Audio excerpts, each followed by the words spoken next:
Siapa yang suka iri dengki nyewot-nyewot beli gelas di sekolah padahal lagi puasa? Ya beli Perdi. Nah makanya puasa ini pada dasarnya itu menahan diri, sehingga makna atau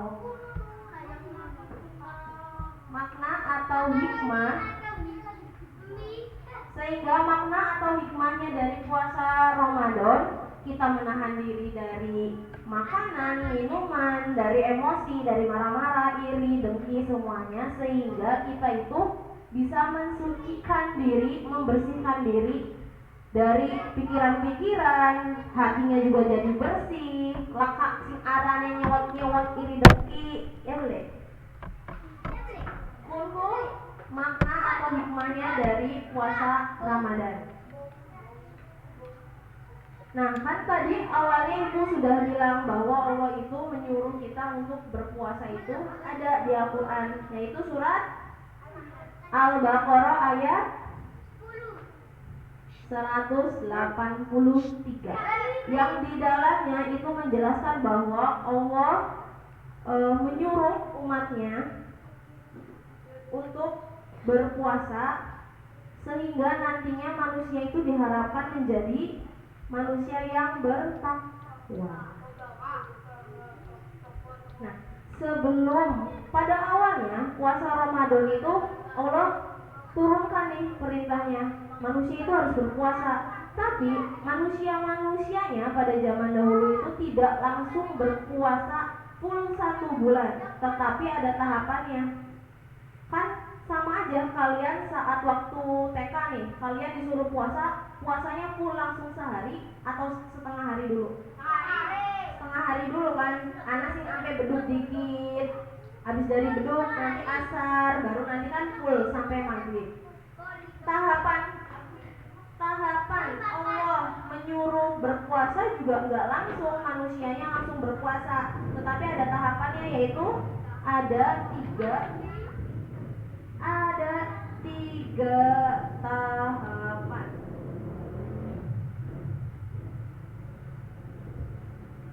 Awalnya yang melaksanakan puasa itu para Nabi Muhammad dan para sahabat-sahabatnya. Beliau melakukan puasa itu 3 hari di setiap bulannya. Ramadan 3 hari, Syawal 3 hari, dan seterusnya setiap bulan itu 3 hari. Enggak full 1 bulannya. Selanjutnya tahapan kedua yaitu kan Nabi Muhammad dan para sahabat itu sudah menyebarkan bahwa Allah itu menyuruh kita untuk berpuasa.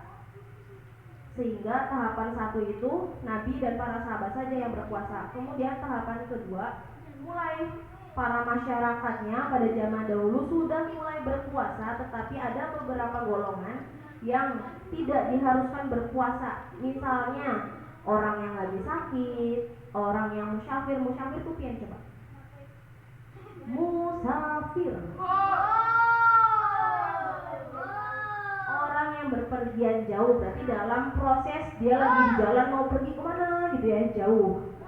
Jadi tidak diharuskan untuk berpuasa. Tadi orang yang sedang sakit, orang yang termasuknya musafir.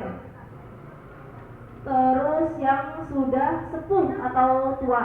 Nah, para golongan-golongan ini yang tidak diwajibkan berpuasa, maka mereka itu diharuskan untuk membayarnya melalui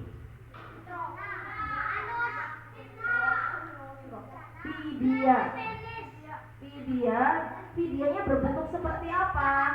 Memberi makan para kaum duafa, para kaum miskin, ngasih makan mereka. Pilihannya itu pertama. Yang kedua, bayar pakai kodonya sendiri. Jadi udah lewat dari Ramadan, udah lewat dari Syawalnya, kalian bisa untuk menggantinya. Kalau yang misalnya musafirnya nih, atau yang lagi sakitnya, tapi kalau misalnya sudah sembuh ya bisa dikodok. Kecuali kalau misalnya sudah tua, oh nggak bisa dikodok, ya udah berarti kan fidyah, ngasih makan ke orang yang membutuhkan, orang yang miskin. Nah baru itu kan tahapan kedua. Tahapan ketiganya ada sebuah kisah mengenai Umar bin Khattab yang menceritakan bahwa dia sempat mendatangi istrinya saat bangun dari tidurnya, yang seharusnya itu tidak diperbolehkan. Jadi Umar bin Khattab itu tidur terus bangun, langsung mendatangi istrinya dan melakukan ya hubungan suami istri gitu, hubungan suami istri. Nah itu tuh tidak diperbolehkan harusnya. Kan awalnya surat Al-Baqarah 183. Nah karena ada kisah tentang Umar bin Khattab ini diturunkan juga, jadi ada surat Al-Baqarah ayat 187 yang menjelaskan bahwa ya boleh suami dan istri itu berhubungan, tetapi di luar dari berpuasa. Jadi kalau misalnya lagi puasa ya udah puasa aja, nggak boleh melakukan hubungan yang seperti apa gitu kan.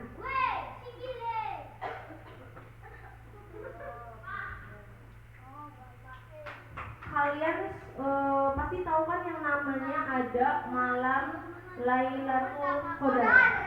Nah itu terjadi pada bulan Ramadan. Terjadinya pada hari keberapa Sophie?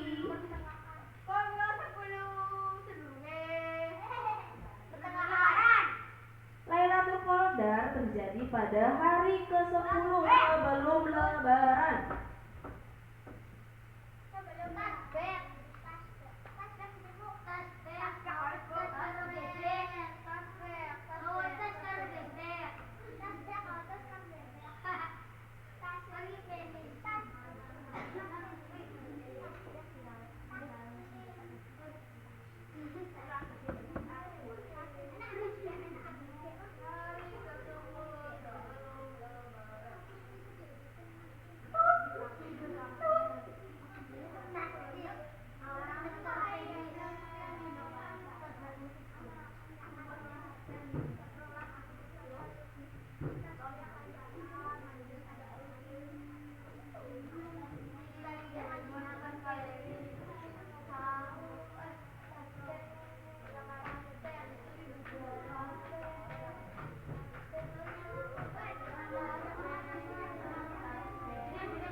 Sebelum Lebaran.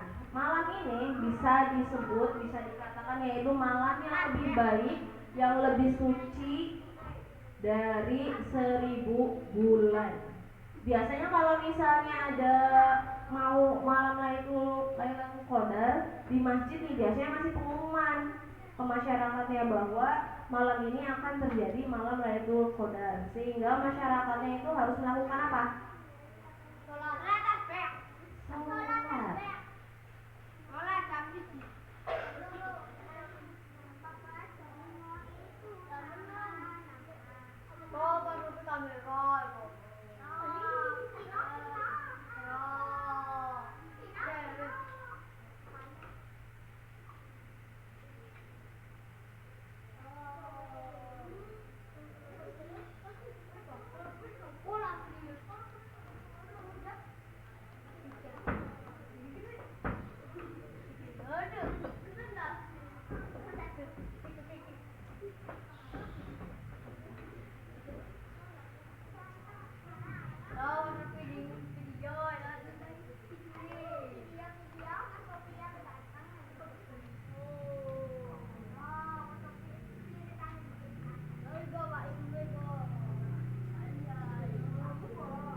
Nah, Ibu ulangi lagi. Yang pertama tadi Ibu masih materi tentang awal banget bahwa perintah puasa terjadi pada tahun berapa?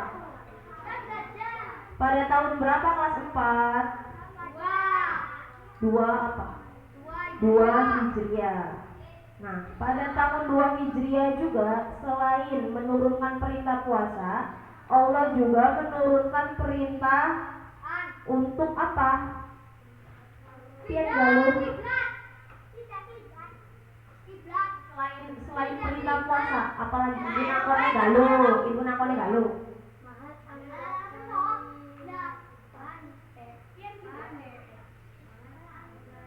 Memindahkan kiblat dari awalnya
pada tahun 2 Hijriah, selain perintah puasa, perintah juga mengenai tentang perubahan arah kiblat. Yang awalnya Baitul Maqdis di Palestina berubah jadi ke Ka'bah atau Masjidil Haram di Mekah. Perintah tentang puasa itu ada di surat Al-Baqarah ayat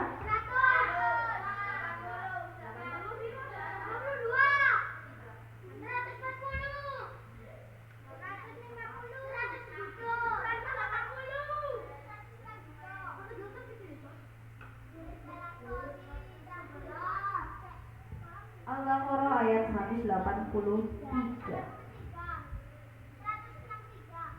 Puasa dalam bahasa